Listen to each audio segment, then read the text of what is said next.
The kids' table is all set up. Margaret's voice rang through her massive dining room, dripping with fake sweetness. I watched as my mother-in-law gestured dramatically toward the rickety card table tucked into the corner, complete with mismatched plastic chairs and paper plates. "Emma, dear, you and David can sit there with your little ones." My name is Emma Collins, and for the past 8 years, I've been relegated to the kids' table at every family gathering, despite being a 34-year-old pediatrician married to her precious son, David. It wasn't just about the seating, it was about making sure I knew my place in the family hierarchy. I glanced at my husband, David, who was helping our twins, Sophie and Lucas, hang up their coats. He caught my eye and gave me an apologetic smile. He knew how much this bothered me, how confronting his mother had never ended well. "Mom," David started, "maybe we could rearrange the main table to fit everyone? The twins are 7 now, and—" "Oh, don't be silly," Margaret interrupted, adjusting her perfectly pressed linen tablecloth. "The adults' table is already arranged just so. Besides, Emma won't mind sitting with the children. After all, she works with them all day." I bit my tongue, remembering the conversation David and I had in the car on the way over. "Just 3 more months," he'd whispered, squeezing my hand. "Then we'll show them what a real family gathering looks like." The adults' table was a sight to behold: fine china, crystal glasses, and elaborate centerpieces. Margaret's daughter Patricia sat there with her husband, despite being younger than me. So did cousin Sarah and her new boyfriend of 2 months. But somehow, there was never room for us. "Come on, kids," I said cheerfully, leading Sophie and Lucas to our designated spot. "Let's make our table the fun table." As we settled into our wobbly chairs, I could hear Margaret's voice carrying across the room. "Patricia, darling, tell everyone about your new interior design project.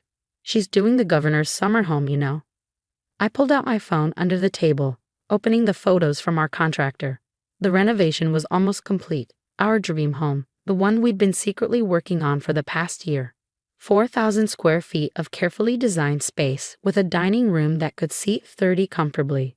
No more card tables, no more plastic chairs, no more artificial divisions. Sophie tugged at my sleeve. "Mommy, why does Grandma always make us sit here?" I looked at my daughter's innocent face and smiled. "Sometimes, sweetheart, people think they can make themselves feel bigger by making others feel smaller. But do you know what's better than that?" "What?" Lucas chimed in, already sporting a gravy stain on his holiday sweater. "Creating a space where everyone feels welcome," I said, pulling up a picture of their soon-to-be playroom on my phone. Their eyes widened with excitement, but they remembered our secret, no telling Grandma about the new house until it was ready. Throughout dinner, Margaret's pointed comments continued to fly. "Emma, dear, those paper plates should be fine for you. We wouldn't want any accidents with the good china." And later, "Oh, the children's table seems to be having such simple fun. That's really more your speed, isn't it?"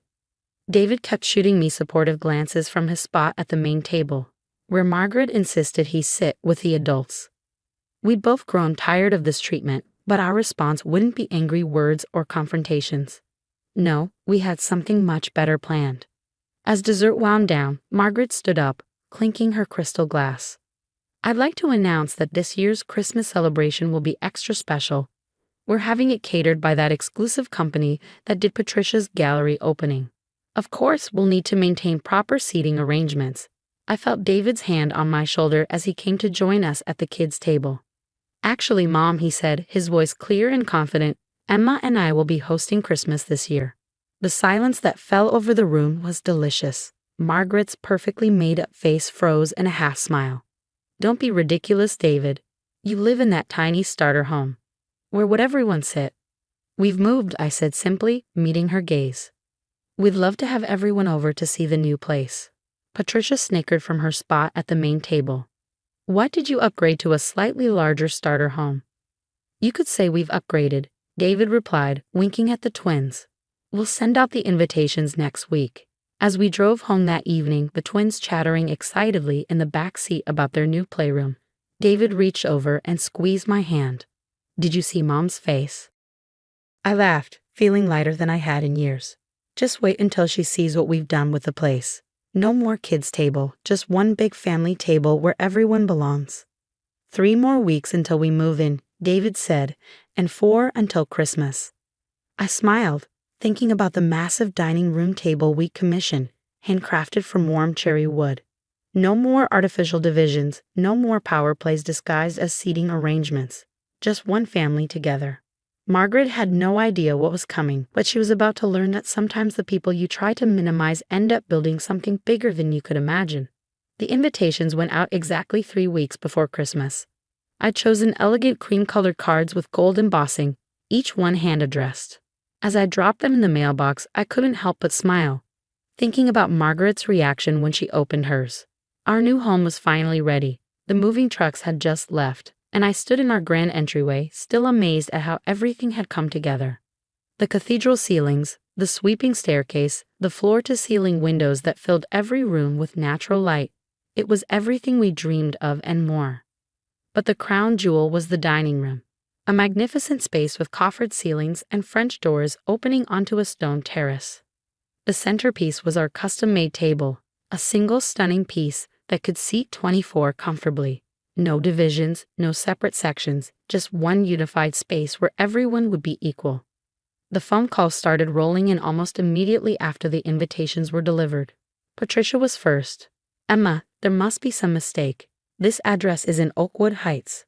Her voice dripped with disbelief. Oakwood Heights was the most prestigious neighborhood in town, the one where Margaret had always dreamed of living. "No mistake," I replied cheerfully.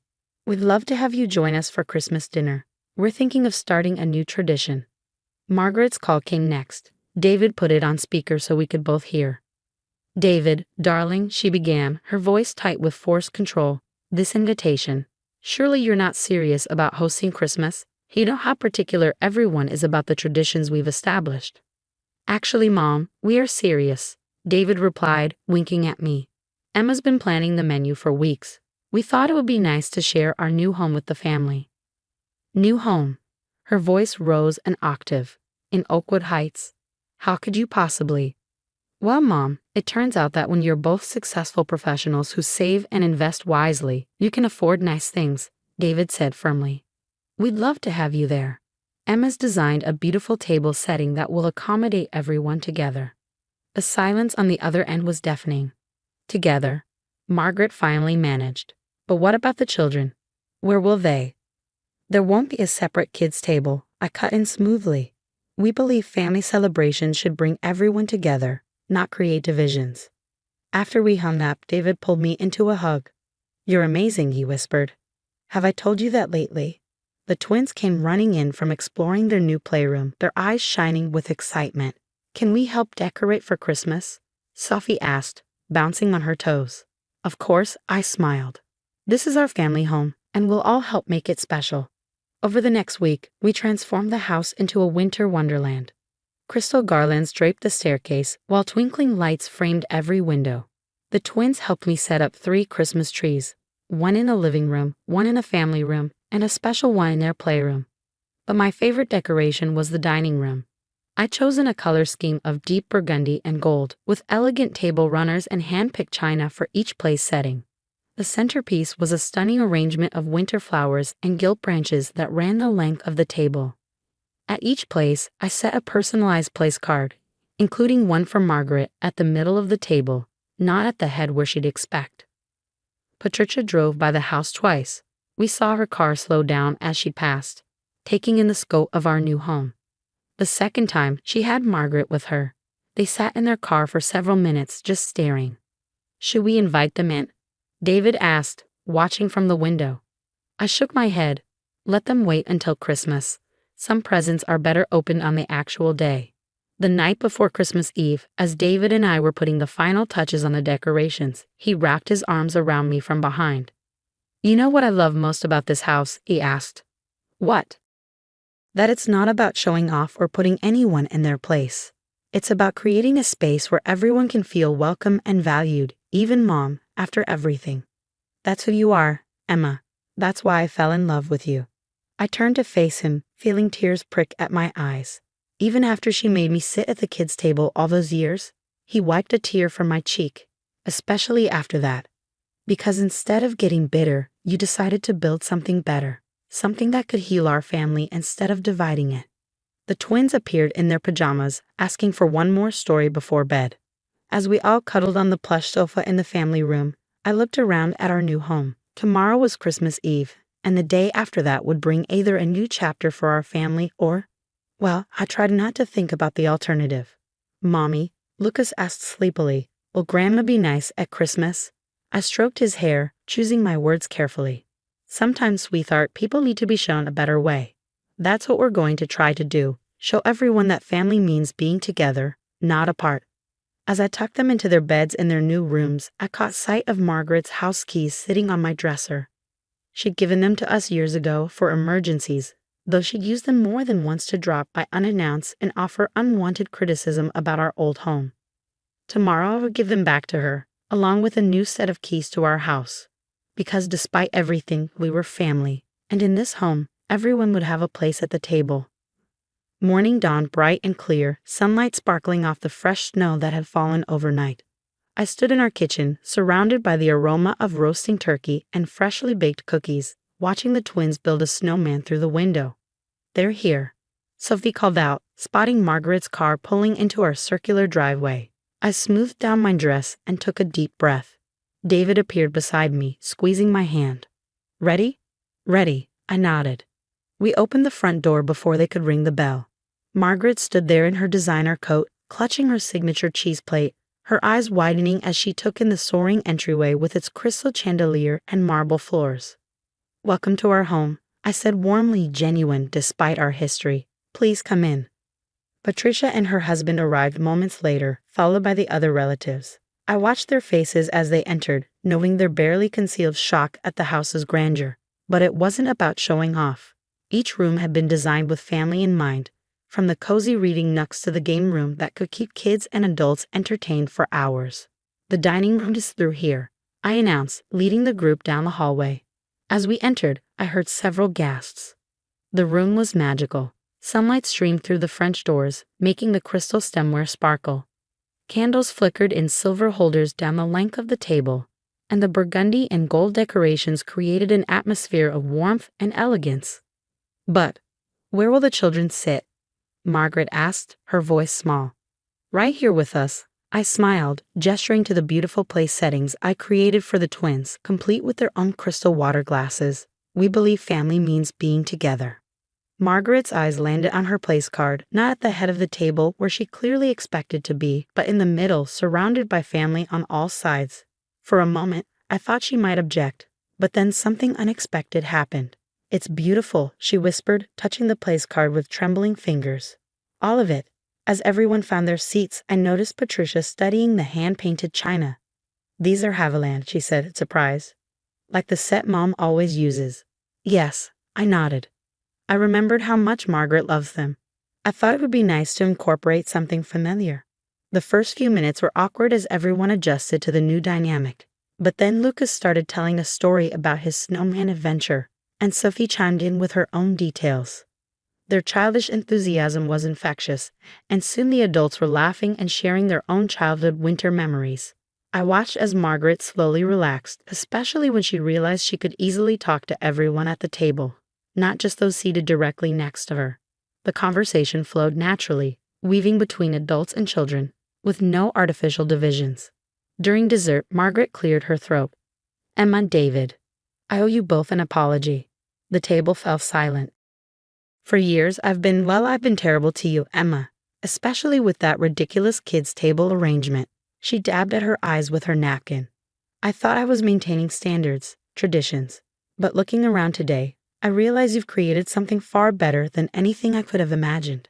David reached over and squeezed my hand under the table. This home, Margaret continued, is not just beautiful because of its size or its furnishings. It's beautiful because you've made it a place where everyone truly belongs. I've been so wrong for so long. I stood up and walked over to her chair, pulling a small wrapped package from my pocket. I got you something, I said softly, handing it to her. She opened it to find a set of house keys tied with a red ribbon. These are for here, I explained. Because despite everything, we're family. And in this house, there will always be a place for you, at the main table. Margaret stood up and hugged me, something she had never done before. Thank you, she whispered, for showing me a better way. Later that evening, after the dishes were cleared and the leftovers packed away, We all gathered in the family room. The twins were showing their cousins their new toys. The adults were chatting by the fireplace, and Margaret was actually sitting on the floor, helping Sophie build a Lego castle. "Mommy," Lucas called out, "can we do this again next year?" I looked around the room at our blended family, no longer separated by artificial barriers or seating arrangements. I think I smiled, catching David's eye. This is the start of a new tradition. As the evening wound down and our guests prepared to leave, Margaret pulled me aside. "You know," she said thoughtfully, "I always thought I was teaching you about family traditions, but you've taught me what family really means." I watched from our front door as everyone drove away, snow starting to fall again in the golden light of our porch lamps. David wrapped his arms around me from behind. "How does it feel?" he asked. "Like we've built something bigger than a house," I replied. "We've built a home where healing can happen." That night, as I tucked the twins into bed, Sophie asked, "Mommy, did we fix Grandma?" I smiled, smoothing her hair. "Sometimes, sweetheart, people just need to be shown that there's a better way to do things. And sometimes the best way to change someone's heart is to make room for them at your table." The kids' table was gone, but something much more precious had taken its place. A family united, gathering around one table, creating memories that would last a lifetime.